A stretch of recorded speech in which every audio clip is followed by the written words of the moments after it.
feel with 4-18 after 22 games? Yeah, obviously, we're disappointed. We knew it was going to be a process. We talked about that before, but that process is kind of been set in place, and I think guys understand what we're trying to do. Hopefully, they're getting to be more compliant. We know there's some resistance to discipline and order and culture change and things like that, but we're kind of calling it a crucible that we're going through here. Process. I think maybe the heat's going to refine some of the stuff so that we come out and be a pretty good team after all is said and done. Phil, you coached a long time before you ever got a head coaching job, and obviously Derek's doing it a different way. Is there a part of you now that maybe thinks it's because Jason Kidd kind of went through the same thing early on and really struggled? Do you think right at this point it might be too much for him to take everything in and try to be successful this early on? I understand the process of adjusting to the thought that goes behind it, and calculated that. As this is a building year, and this is an opportunity for him to grasp it from its fullest extent, and think that it's of value, and think that he's remarkable character that shows up, and he's got a resilient attitude about what he's doing, and he's determined, and I think he'll make it work. Last time we spoke, you said by after Thanksgiving, early December, you would know the learners from the non-learners. Do you still believe that, or do you still think you have to be a little more patient? Where are you on that, especially with December 15th? We got a pretty good idea. And what does that mean for the possibility of some movement? I'm not going to make movement for movement's sake. I mean, I think there's sometimes addition by subtraction, but I don't see anybody who's,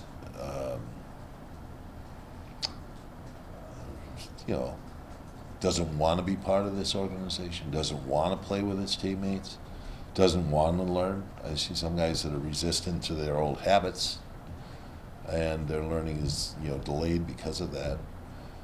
But, we see some guys that don't have the skills that are really necessary to operate, but they'll learn those, and hopefully they're going to continue. And that's what I've seen, that in the last Sunday to this Sunday's game, those 5 games have all been games that I felt we played competitively, had opportunities to win. Now it's about a loser's mentality. It's not about the skill or the talent level. Yes, I think that if we wanted to go off into, individuality and play an individuality type game, the talent level would show, and we don't have the talent level at that level. But if we want to play together as a team, we're going to win games. Are you concerned that if things don't improve this season, that it could dissuade potential free agents from signing this offseason? Yeah, I'm not happy about that. I mean, we have players that are, part of our long term that, must, consistently perform at a level in this system of offense to demonstrate that they're progressing and what the advantages are to what we're doing.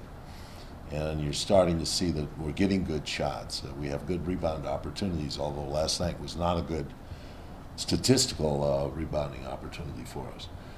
But the process of executing a system has ability to control games and the speed at which games are played and the opportunities in which you have and the possessions you have on the court. Well, some of us have, written about, that you decided not to be around the team on the road, not traveling and everything. Why don't you had mentioned at your original press conference that you probably wouldn't be doing that, health issues. What about the college scouting situation? Are you going to be going out and doing that? And why do you think it's not important to be around the team occasionally on the road? Well, all the teams I've ever been part of, there have been a variety of activities. Never had anybody on the road with our team in LA. Jerry Krause would travel with the Chicago Bulls until the college season started, which was, relatively early after our season starts. And I think it tends to undermine a coach's authority. At least I didn't feel that way as much as a coach, but I do as a guy that has, sits in this position and have a very young coach. That he needs the support of his staff and needs to have that. And Derek exercises his authority, I think, quite well. I think that the visitation that you have on the road is sometimes important. And later on in the season, if things are starting to move in a direction that promise and hopeful, I may go out on the road just to, meet some of the other personnel or people that are administrators of other teams. How do you weigh the benefits and the detriments of losing this season in terms of your ability to get a higher draft pick with a poorer record versus, making the playoffs, potentially taking a run here? No, we're not thinking in those terms. We obviously are solicitous of our draft pick. We haven't had one last year. We want to have a draft pick. We want to have a good opportunity to, evaluate people that are going to be draftable in our position, and that's what the process you go through. We're not talking about future. We're talking about present. We're talking about this week's game and the weeks of the game following that, the games of the week following that. Those are the things that are important to us. There have been a number of teams in this league that have had bad starts and come out and been in the playoffs. So I'm not going to throw up examples of various teams, but you can find them for your own sake. So we're not counting that out, but what we're saying is that we want to be competitive. We are competitive now and like the competitive nature. I think right now we have a loser's mentality because we're not finishing the games. So we have to break through that zone and get to that point. Bill, for Carmelo, you talked about having a guy late in games. The one thing that you have with Mike and Kobe, guys that could, regardless of what going on, they could do something and make a play. Does he need to do more for this team? Considering the stature he has in this league and the type of talent that he is? No. I liked what he did last night. I liked what he was able to do in Charlotte. I thought that we were late in Charlotte coming back, but we grabbed the lead. He missed it. A short one that would have given us solidifying points, but he had a good shot and it was the right shot. And last night he made a play to Pablo that gave him an open shot. That's what he has to do. That's what's necessary for a leader. And he was effective. He had a shot himself that was an important shot that would have got the lead back in our favor. But what I like to see him do is I like to see him flesh out the rest of his game. He's been getting some assists, he's been getting some rebounds, but I think every opportunity to offensive rebound, which is one of his strengths, I'd like to see him continue to do that. I'd like to see him continue to be aggressive defensively and a leader at that end of the floor too. And so those are some of the things. When I met with Carmelo, I encouraged him to continue doing that, which is a lot of energy. It takes a lot of energy to do that. Derek, What do you like about the development of the offense so far, and what do you want to see moving forward? Well, you're seeing guys getting to position on the court. Spacing is one of the keys in what we preach about, our 7 principles involve, ideas like getting penetration and running the court correctly and moving the basketball to any of your 4 teammates and all those things that go along with it. But even the early part of our season, guys didn't run the court correctly. They didn't know their spacing or find the spacing that's important. Now we've developed that. Now we develop kind of a system where we're starting to move the ball and understand how to work the actions that are incredible, and they're able to now start to take options from those instead of just having to go through rote memorization. And so now they're getting some flexibility to that. And I think that's where they start playing with what I call soft brain instead of being so hard focused that they're not able to think fully in the moment. how difficult has this been for you, if at all, because you've been a part of such winning organizations in LA and Chicago? going. Here you are, the worst record in franchise history through 22 games. How have you internalized it, if at all? Well, it's that part of it is not, I'm not carrying that kind of a load. What I'm carrying is, what progress, how we're making the progresses. The simple things like seeing how the coaching staff's directing the team on the floor in the course of a day, in the course of a shoot-around, and how capable are we as a group of players, a team, to go out and execute what's been asked them to do. A lot of times those old habits overweigh what the new skills are, a new culture that's being taught. So those are the things that affect me more than the wins and losses right now. That's just a barometer. But what does affect me is if I don't see hustle, I don't see conscious play. If guards don't come in and rebound, and teams are getting offensive rebounds, that's a whole nother idea that this is part of their duty, their resolve. They have to do that too. So having a complete game is what I'm looking at. Not moment to moment, this guy shot well and got us back in the game. Like JR got a shot at the end of the Dallas game. It was a remarkable shot, but there was a whole course of game that went on. There were 7 turnovers and other things. Those are the things that I'm looking at in the whole picture as to how are we progressing in this part. Who's a willing playmaker? Who guys give up their bodies for their teammates and give up the ball? Do you believe that a winning streak, you guys could be right back in the thick of things? Do you believe that that's still possible? Well, we're trying to win one game, and then if we win one, we can win 2. But first of all, you have to get through that very first win. And, this team really is looking to, correct that. I think we had a 2-game winning streak early in the season. That was it. Cleveland and Charlotte, I think then, that's been our high point of the season. Now we have to put together a win and then move from there. And I think the players know that this is the process that is going on right now, how to do this. And in the course of a game, they're thinking about the negative aspect of it. Can we fulfill this instead of we are fulfilling this game? So, how are you trying to help Derek, and when was the last time you addressed the team as a whole? But are you trying to talk to Derek a lot, or are you still trying to maintain a little distance on that? No, I mean, I review every game and, go through the game as far as from a structural standpoint. I have not discussed a full team situation for about 3 weeks now. I did, make a point, a gesture in the course of a shoot around the other day to what was the principle behind some operations that we're doing, so they understood that.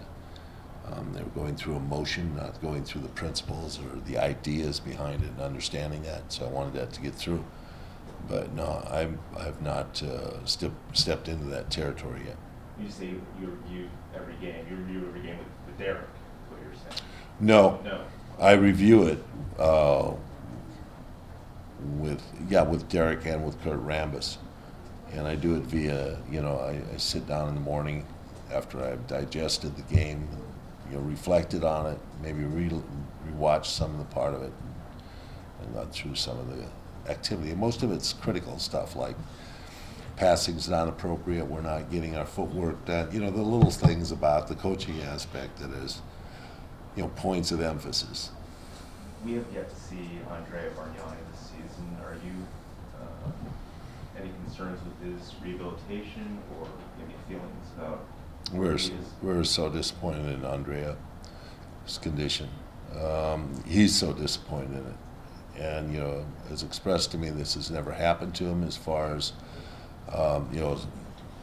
strain, hamstring, calf, whatever it is. So we've gone through all of it, dietary, sleep patterns, etc. Stress, what's the, activity beyond just, normal physical activity he's had. He was conscientious about his training and, feels badly about himself not being out there. I don't want to have happen is that, we begin to treat him like a leper around here. That he's not going to be out there. He's not trying to get back. This is so difficult that he doesn't want to be part of it. That aspect, I think, is not any part of his mindset, at least in talking to him.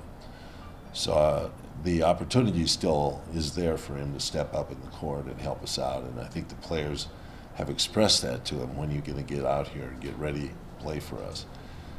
But an athlete has to know his own body and has to be able to feel comfortable with how he can perform. And I learned that lesson long ago.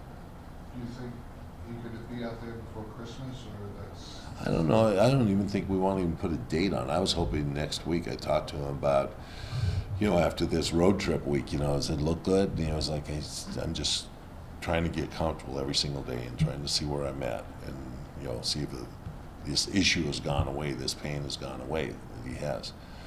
So it's going to heal. I mean, that's the way bodies work. They do heal. So we're just waiting for that opportunity. He is not the panacea. I mean, we're not going to turn around and be a different team. But we did not anticipate that, Shane would have to be a starter or Quincy would have to be a starter when we began this season. But that's the way it's been, and so it's gone at this point. And we're hopeful that when they both get organized and back playing at 100%, we'll have the front of what we thought was going to be our team at some point this month. How have you viewed JR's progression on both sides of the ball and what you guys are trying to accomplish? JR has, had a really bad week out in Texas and Oklahoma. Although he hit a great shot in Dallas at the end of the game, which is, what he can do. But he's come back after being, off the floor and, excused for whatever flu sickness that he had. There was a cold, I think. And I had a meeting with JR and expressed my concern that he, show that ability that he has to lead that second unit, and I've been very pleased with, how they performed both on Thursday night and last night. Friday wasn't, I don't think we were quite up to par. I don't think we had that same impact with our second unit, which is sometimes happens on the road. But both of those two games, JR and the crew that came out there in the second quarter and the second unit, both have had impacts in the game. Phil, fans still talk about this. I mean, do you ever have an urge to go to the bench, even if it's a temporary thing? I mean, does it ever brush your mind, or does Jamie ever mention anything anymore about that? No, I'm not. I did end up, having the urge to yell during the course of the game, get back on defense. Just simple, stupid stuff like a coach would yell to his players. So I do know that there's some part of me that still has that in its being, but no, there's no desire to be down on that court. Bill, just to wrap up, what does Clarence Gaines' role in this organization so far, and how that's going for you guys? Well,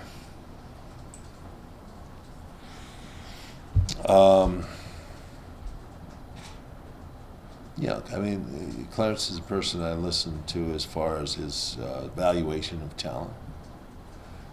And, we have some people that are playing in our developmental league team that, are people that I think we've looked at from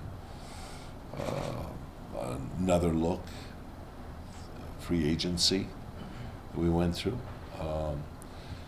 And, I'm asking some of the people that have been here before on our staff that to go out with Clarence and, get a clarification of what he sees or what we envision as people that would be good fit for our system of players. And, we talk a little bit with Steve and with Alan about, the vision that we see in players that are potential, their footwork, their ability to handle a ball, their poise with the basketball, their mindset, if they got conceptual ideas that you see that's demonstrated on the floor, Do they have team qualifications in which they're not the only person out there, but they see the rest of their group? Those things are big considerations for us. And I think, from the standpoint of,